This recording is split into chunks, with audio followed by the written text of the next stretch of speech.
Oui, je voudrais revenir sur, vous avez dit le lien avec l'économie. L'économie veut dire la transformation de l'environnement dans lequel on est, dans la transformation de l'écologie. C'est-à-dire que quand vous faites l'économie, vous transformez cette économie, vous transformez votre environnement au profit de la communauté. Donc, quand vous êtes en connexion avec vous-même et avec votre propre environnement, avec vous-même, vous transformez votre environnement à votre profit. Or, si vous avez une image négative de vous-même et de votre environnement, vous n'allez pas transformer votre environnement. Par exemple, si vous avez une dimension positive de la gastronomie camerounaise ou gastronomie africaine, de la gastronomie kamite, vous allez nécessairement, n'est-ce pas, cultiver, par exemple, le ndolé, vous allez cultiver un certain nombre d'ingrédients, n'est-ce pas, un certain nombre de tubercules, parce que ces tubercules-là rentrent dans quelque chose qui a une signification et qui est positif pour vous. Or, si vous avez une dimension négative de vous-même, négative donc de votre environnement, vous ne transformez pas votre environnement, donc vous ne faites pas de l'économie. Parce qu'effectivement, pour faire l'économie, il faut transformer son environnement. Donc, résultat des courses, vous allez donc essayer de consommer ce qui vient de l'étranger. Parce que ça a une dimension positive, puisqu'il faut, de toutes les façons, il faudrait que vous viviez. Oui. Et donc, votre acte en économie, c'est la consommation, n'est-ce pas, de ce qui vient de l'étranger. Alors que si vous êtes fier de vous et que vous consommerez, vous transformerez votre environnement à votre profit. Donc, vous voyez donc qu'il y a un lien direct, n'est-ce pas, entre la manière dont on se nomme, parce que la manière dont on se nomme renvoie à une certaine fierté de soi, donc une certaine fierté de l'environnement dans lequel on vit, n'est-ce pas? Et donc, la transformation dans des objets, la transformation de l'environnement dans lequel on vit a des fins positives. Donc, si vous n'avez pas une dimension positive de vous, vous ne pouvez pas faire une économie positive. Asiatique. Bon, qu'est-ce que je vais dire en économie? Peut-être je pourrais te relancer avec une autre question. Comment faire comprendre aux Africains que s'appeler Kamite serait bénéfique? Les quelques Kamites qui s'assument en tant que Kamites n'ont rien à envier à tous ceux qui se revendiquent occidentaux. Vous n'avez qu'à voir, il y a des gens, j'aime souvent prendre des figures. Inviter une personne, une jeune fille qui a les mèches des gens qui sont décédés au Brésil, qu'on a rasé, qu'on commercialise ici, et qui arbore fièrement ces cheveux de cadavre là. Inviter cette fille à manger et amener-la dans un restaurant traditionnel où on mange le héros, le hachou. Elle va vous dire que vous êtes un villageois. Elle va vous dire, ce n'est qu'ici que tu as vu que tu pouvais m'amener. Est-ce que tu m'as bien regardé? Parce qu'elle a envie de partir dans un endroit, parce que les conséquences sont énormes. Vraiment, je pense qu'on aura tellement dit dans votre émission. Elle a envie de partir dans un endroit où elle pense que c'est le luxe, d'après sa compréhension du luxe. Elle ne sait pas que la sauce jaune et le taro, c'est un plat luxueux dans notre contrée. Parce qu'elle a une définition du luxe qui part de sa perception de l'aliénation. Donc, quelqu'un qui vous dit qu'il s'appelle Jean-Michel, quelqu'un qui vous dit qu'il s'appelle Guy Bertrand, c'est quelqu'un qui est prêt à vous dire que Jésus est mort pour lui. C'est quelqu'un qui est prêt à mettre sa main au feu comme il est prêt à vous dire, si Jésus s'est donné la mort pour que moi je sois là à vivre, pourquoi est-ce que je ne mettrai pas ma main au feu pour égaliser? C'est quelqu'un qui est aliéné, qui ne comprend pas qu'il est une personne à part entière, qui n'a rien à voir avec ce monsieur qui serait mort pour nous et à qui on doit tout ce qu'on fait aujourd'hui. Donc, s'appeler pas Kamite, je veux dire, s'appeler, porter son patronyme. Et j'aime pas qu'on dise les noms du village, parce que malheureusement c'est devenu ça. C'est quoi ton nom? Je m'appelle, on donne les noms des esclaves, on dit c'est quoi ton nom? Pourquoi tu es mon nom du village? Est-ce que tu es mon camarade? C'est pas le nom du village, mais c'est ton nom, bon sang. Donc, je voudrais que les Africains, pour les appeler comme ça, parce que malheureusement c'est ce que tout le monde connaît. Le nom de convention. Voilà, que les Africains s'assument.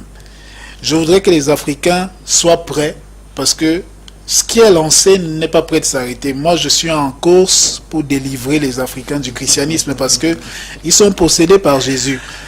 Je pense tous qu'on ces aura gens, une émission où on parlera de fond en comble. D'accord, mais je plante le décor. Tous ces gens qui ont l'impression que lorsqu'ils ont des problèmes, il faut faire 9 jours sans manger et prier feu Jésus à chaque, je ne sais pas quelle est la fréquence, n'ont pas compris que même ceux qui vous disent qu'ils sont dans ces histoires-là, à un moment donné, ils rentrent au village. Sauf qu'ils vous disent que ça marche. Non, ça marche pas. Ça marche pas à tous les coups. Et puis c'est un égrégore. Ça marche pas à tous les coups. Peut-être qu'on reviendra là-dessus. Ça marche pas à tous les coups. Mais au moins, je sors par là. J'aime beaucoup d'humour. Vous allez m'accepter comme ça. Demandez à un chrétien qui se revendique chrétien et qui assume ses prénoms esclavagistes de faire 9 jours de jeûne sec sans se brosser les dents et de nous dire au 9e jour que sa bouche ne va pas empester au nom de Jésus. Si ce mec réussit à faire 9 jours sans se brosser les dents et au bout du 9e jour il nous dit parce que j'ai jeûné ma bouche n'empeste pas, moi je deviens chrétien. Merci pour la digression. Bon, ok, c'est vrai que là, pour revenir à l'objet de notre, à dire ce qui était en ce qui concerne l'économie, tout à l'heure j'ai dit que le lien qu'il y a entre Kamita et l'économie. Oui, tout à l'heure je vous ai dit Kamit, n'est-ce pas, le lien, il y a l'économie, c'est le fait de transformer son environnement dans l'environnement dans lequel vous vivez et dans la terre dans laquelle vous vivez. Et donc, pour la transformer, il faut être fier de l'environnement dans lequel... Être positif. Être positif. Bon, si vous n'êtes pas fier, vous allez consommer. Maintenant, le fait d'être Kamit a une vision du monde. Cette vision du monde, n'est-ce pas, part du fait que tout le monde doit s'en sortir. Donc, quand on fait l'économie, n'est-ce pas, c'est pour que le résultat de la transformation de l'environnement soit partagé de manière équitable. N'est-ce pas? Et il n'y a pas la recherche du profit. Donc il n'y a pas une thésaurisation du bénéfice au profit d'une seule personne. La preuve, c'est que quand on va à la chasse, on revient, on distribue tout le gibier équitable. C'est de faire de l'économie. L'économie, c'est aussi la manière dont vous partagez le résultat des richesses. Or, quand vous allez dans le cadre, j'allais dire, de la civilisation et de la civilisation étrangère qui nous domine, n'est-ce pas, vous voyez bien que l'enjeu de l'économie, c'est l'enrichissement des uns au détriment des autres, n'est-ce pas, et par tous les moyens. Or, il n'est pas question en Afrique que quelqu'un soit riche, n'est-ce pas, au détriment des autres. Ça n'existe pas, puisqu'il y a des instances de régulation qui font que tout capital qui entre dans la communauté est reparti, et donc du coup est reparti de manière équitable, et donc la conséquence logique, c'est que vous ne pouvez pas trouver des personnes qui vont entrer en violence pour s'accaparer de vos biens. Parce que vous avez pratiquement tous ce qu'il faut pour que tout le monde puisse vivre de manière digne. C'est parce qu'il y a inégalité dans la société que des gens vont donc voler, vont braquer, parce qu'effectivement, ils veulent compenser le fait que, n'est-ce pas, ils n'ont pas ce manquement-là. Et donc, on va voler, et donc on va ouvrir des prisons. Avec les prisons, on va faire ce on va continuer. Or, une économie qui est juste, qui distribue les biens de manière équitable, naturellement, vous n'avez pas besoin de voler. Et donc, naturellement, il n'y avait pas de prison en Afrique. Et donc, vous voyez donc que c'est une société policée, c'est une société civilisée, n'est-ce pas, à contrario de la civilisation qui nous est imposée aujourd'hui, qui est une civilisation barbare, dans laquelle l'homme n'existe que parce qu'il a une capacité de violence physique, n'est-ce pas, ou de violence symbolique. C'est ça qui lui permet d'être assis, et donc d'imposer, d'inféoder, et là on va peut-être tomber là-dedans, d'inféoder le droit. Donc on va faire une logique juridique qui voudrait que on fait les lois pour la personne la plus forte. De toutes les façons, c'est le plus fort qui est au pouvoir, n'est-ce pas? Que peu importe comment il arrive, et il arrive avec une minorité, et donc l'enjeu, c'est de dominer les autres pour avoir des choses. Donc la possession du pouvoir permet d'avoir les moyens de l'économie. Parce que si vous ne dominez pas, vous n'avez pas les moyens. Or, en Afrique, vous n'avez pas besoin de dominer pour avoir. Le système étant égalitaire. Donc du coup, il n'y a même pas on n'est même pas pressé pour devenir chef. On n'est pas pressé pour devenir roi. Parce que dès lors que vous êtes roi, vous avez des obligations, n'est-ce pas, de travailler pour la communauté. N'est-ce pas? Or, vous avez vu qu'il y a tellement de personnes qui concourent à être président de la République ou d'avoir des postes de responsabilité, c'est parce que ça leur garantit d'avoir les moyens de subsistance. Or, en Afrique, là, j'allais dire, sur la terre kamite, n'est-ce pas, vous n'avez pas besoin de vous accaparer le pouvoir pour avoir des moyens de vivre, parce que la vie, la société est si bien organisée que vous n'avez pas besoin de ça. Donc, vous voyez donc le lien qu'il y a entre le fait d'avoir un nom et donc d'avoir un projet de société. Tout à l'heure, il a parlé de Sankara. Quand Sankara dit le nom, c'est République des hommes intègres. Intègre, ça veut dire que vous êtes dans un processus de perfectionnement continu et permanent.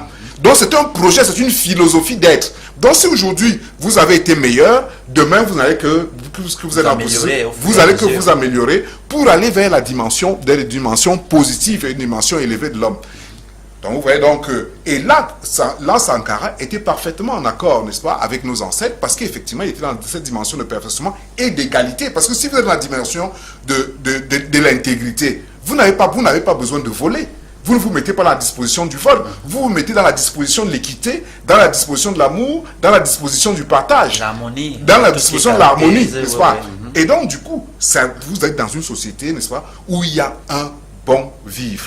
Contrairement aux sociétés occidentales où l'enjeu c'est le vol, l'enjeu c'est la rapine, l'enjeu c'est la brutalité pour avoir. Donc le nom vous indique une philosophie, vous indique une manière d'être, vous prescrit des comportements, comme je disais tantôt par rapport au Burkina Faso, dont le mot kamite, n'est-ce pas, nous renvoie à un type de comportement.